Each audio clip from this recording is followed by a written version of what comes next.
다주택자들이 이제 점점 더 망해간다. 이런 상황을 조금 더 공유하고 싶었거든요. 결국 중요한 것은 고가주택 잡는 것도 중요하지만 가장 중요한 건 다주택 매물이 나와야지 실수요자들이 결국엔 집을 살 수 있는 거죠. 저들의 매물이 나와야지 공급 부족이 없는 거지. 뭐 아무리 재건축 재개발 때려 부숴서 짓는다고 해도 공급 부족에는 큰 영향 안 준다. 저 다주택자들이 매물을 내놓게 하는 것이 공급을 가장 원활하게 나타내는 방법이다. 제가 그 얘기 굉장히 많이 했었죠. 그래서 다주택자들 보통 임대사업자 하든가 증여하든가 신탁으로 하든가 법인으로 하든가 보통 이렇게 크게 네 가지로 나뉘죠. 빠져나가는 방법. 뭐 증여는 한계가 있죠. 예를 들어서 집이 5채인데 가족이 4명이면은 증여할 수 있는 건 한계가 있는 거잖아요. 최대한 나눠서 주라 그래요. 저거는 뭐 세금만 똑바로 내면 상관없고 이제 임대, 신탁, 법인 다 강화되고 있죠. 그러더니 역시나 이 돼지털의 이 기자님은 주택 쪼개기 꼼수라는 해석까지 나온다 하면서 알려주고 있죠. 혹시 모르는 사람 있을까봐. 저 사람은 걱정하는 적이 없어요. 항상 방법 알려주고 역효과다 맨날 이런 얘기만 하고 있죠. 자, 그러면서 12, 16대 책 때 양도세 중과 배제 그 다주택자들에게 퇴로 열어줬다. 그러니까 지금 양도세 때문에 매물이 안 나온다라고 하니까 어느 경우에 한정해서 했어요?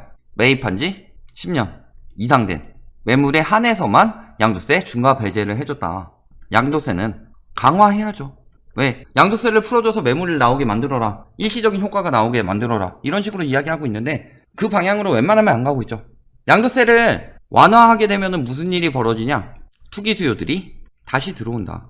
지금 투기 수요들이 안 들어오고 자꾸 뭐 이제는 실수요 위주의 시장이다 하는데 실질적으로 실수요들이 지금 사고 있다고 하고 자가 점유율이 늘어나고 자가 보유율도 늘어나고 있다는 상황인 건 투기 수요들이 팔고 빠지고 있다는 소리죠. 왜? 더 강화될 거니까. 양도세 지금 뭐 엄청 많이 물리는데 나중에 더 많이 물릴 테고 집값 떨어지고서 양도세도 못 낼 만큼 떨어지게 되면 어떡하냐. 이런 상황으로 하고 있는데 양도세 완화하면은 그러면 돈 좀 되겠는데 하고 다시 들어오는 거죠. 지금 사실 집값 오른다고 돈 벌었다고 하는 인간들을 양도세 떼고 다 떼고 하면은 남는 거 없어요. 그런데 그거 조금 오른 거 가지고 그때 했었으면 얼마 벌었는데 막상 다 팔고 계산해서 얼마 벌었는지 가지고 댓글 달라고 그래요. 또 그러면은 거짓말로 거짓 댓글 달겠죠.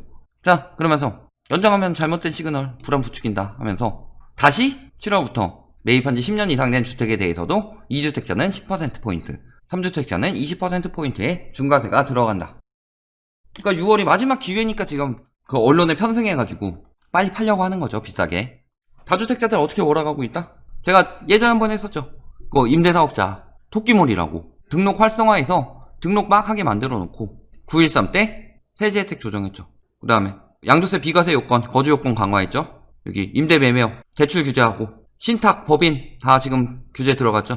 그 다음에 고가 1주택자 전세대출 제한 이거 굉장히 세죠. 2주택 이상 보유할 경우 전세대출 회수한다.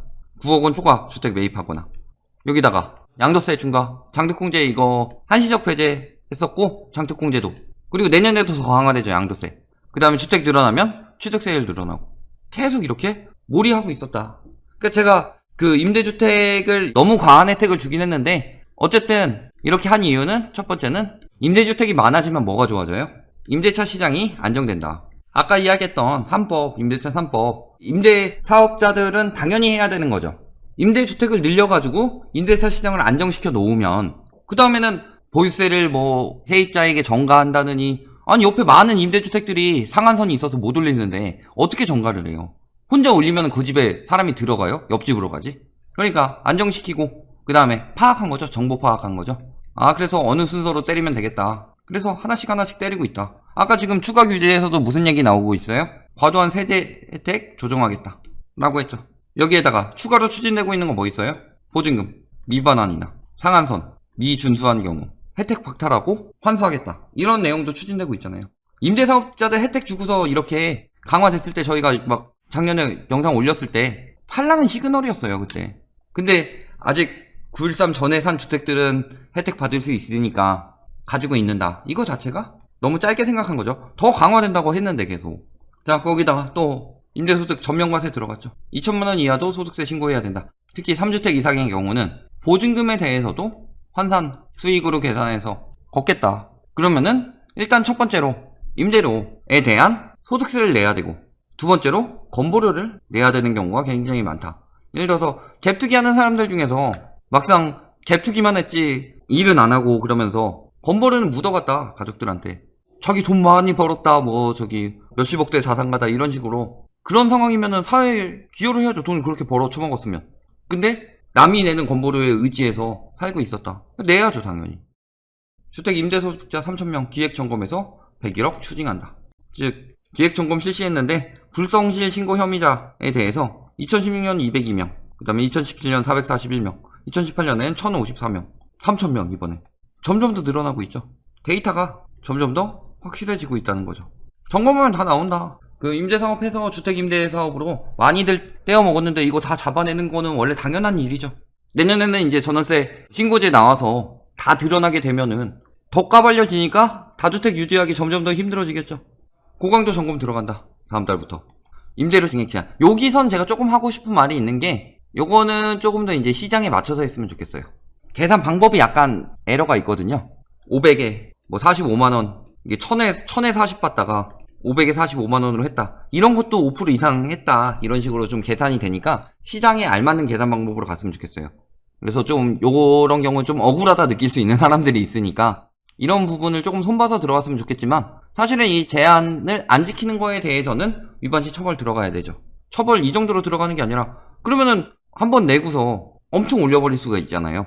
그러니까 아예 혜택 환수라든가 좀 강력한 조치가 필요하죠. 그 다음에 증액 제한 이런 것들 하고 의무기간 준수하고 이런 내용들의 고강도 점검이 들어간다. 특히 가장 많이 걸릴 만한 게 임대료 증액 제한이죠.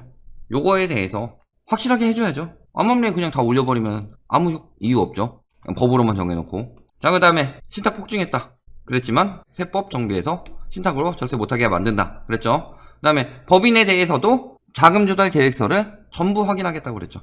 그리고 이번에 세법 정비함에 있어서 부동산에 대한 법인세 강화라든가 이런 것들이 더 추진되어야 한다. 제가 예전에 법인세 강화해야 돼요 한 게 법인 부동산에 대해서 이야기한 건데, 그 앞뒤 맥락 다 잘라먹고서 법인이 부동산으로만 돈 버는 줄 아냐, 법인세가 강화되면 무슨 일이 생기는지 아니, 부동산에 대해서 강화하라고요. 부동산에 관련 없는 거에 대해서는 제가 뭐라고 그랬나요? 법인 부동산에 대해서 지금 추가로 10% 정도 붙는 게 있는데 이걸 좀 더 강화해야 되겠죠. 양도세보다 결코 저렴하지 않다, 이 말이 나올 때까지는 강화를 해야 되겠다. 물론 용도가 없는 경우에.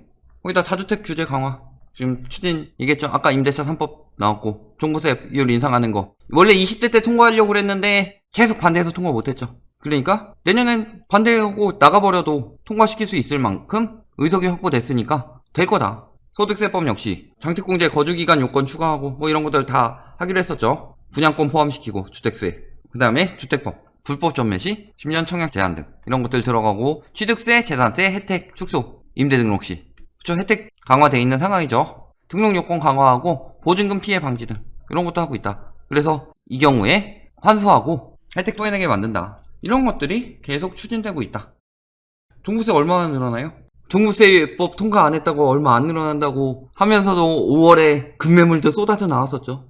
내후년에는 2022년까지 종부세는 결국 핵폭탄이 터질 수밖에 없다. 일단 공정가액 비율 5%포인트씩 계속 올라가고 있고, 종부세율 계속 강화하고 있죠. 9.13 때 강화하고 이번에 한 번 더 강화하려고 그랬는데 못했죠. 근데 내년엔 강화되겠죠.